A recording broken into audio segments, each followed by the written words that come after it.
Hello students, we are going to start our first lesson of the political science, that is working of the constitution. And now let's start.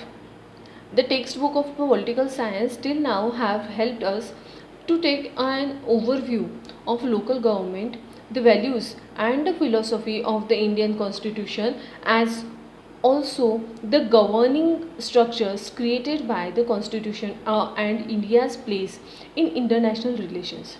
The Indian constitution has declared its objectives to establish a secular democratic republic. Also, it has made extremely important provisions to ensure that the citizens get justice and their freedom is protected. The Indian constitution is seen as the means through which a progressive developed society based on the social justice and equality will be established.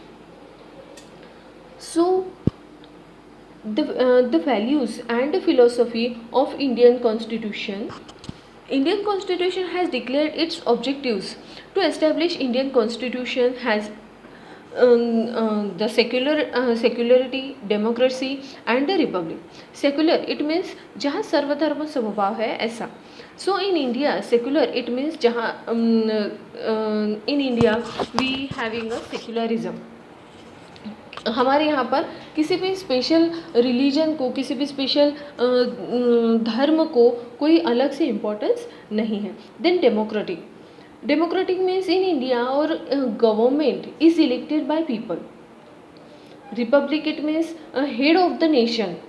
जो भी head of the nation है, जैसे president है या फिर prime minister है. President is the first और head of our nation.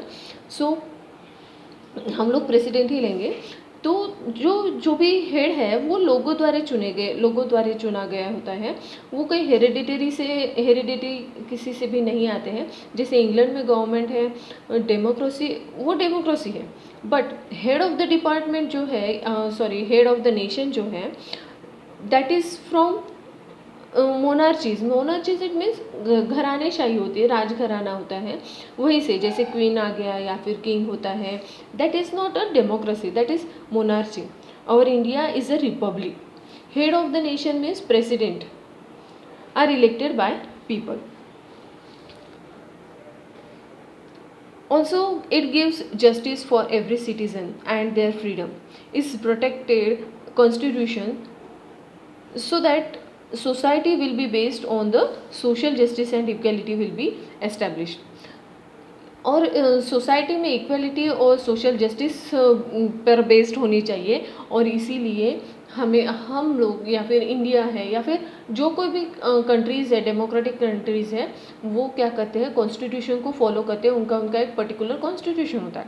The constitution came into force on 26 January 1950 and since then the government has been working in the accordance with the principles of constitution.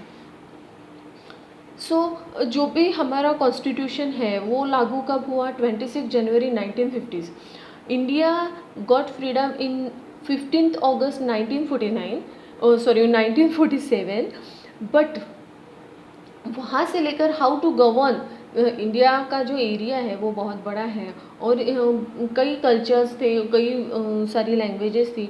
और इसीलिए इतने बड़े area को किस तरह से govern करना चाहिए, उसके लिए कुछ रूल्स होने चाहिए थे, कुछ रूल्स बदलने थे. और इसीलिए क्या हुआ है, कॉन्स्टिट्यूशन को बिल्डअप किया गया है. और ये कॉन्स्टिट्यूशन कब लागू हुआ, 26 जनवरी 1950.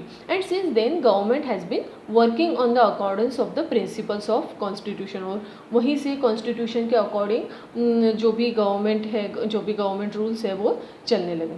सो in this chapter we will take a brief overview of the wide ranging nature of the democracy, important changes that have taken place in its political process and steps that have been taken in established social justice and equality.